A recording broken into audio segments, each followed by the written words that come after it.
There is a question, is the attitude of Islam to history. And in fact, what we find, the basic attitude is that all history is in fact an Islamic history. That means that all the major figures of history basically are Muslims. From Adam down to our own time.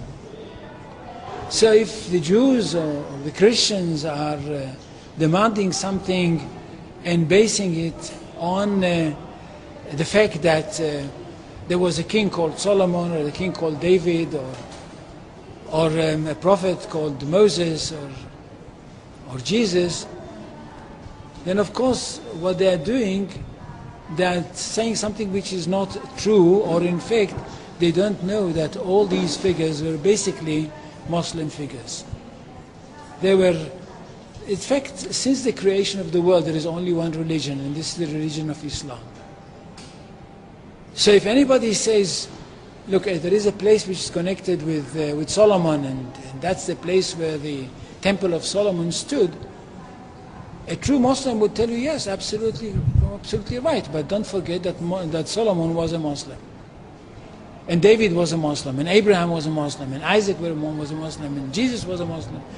And this is what I mean by the Islamization of history. And you can understand that through Islamization of history, you've got Islamization of geography. Anywhere which was connected with these people, or with these prophets, which were all Muslims, becomes a Muslim territory. And therefore, when Islam was not in that area before Muhammad came to it, but it should have been there. In that area, I mean in the Middle East or other parts outside the Middle East, which are now Muslim parts. Any place like this had to be freed, not to be conquered, had to be liberated. So Islam appeared in history in the time of Muhammad, or reappeared in history from their point of view, reappeared in history as a liberator. And therefore there is no Islamic occupation. If somebody occupied anything, it would be always somebody else, not the Muslims.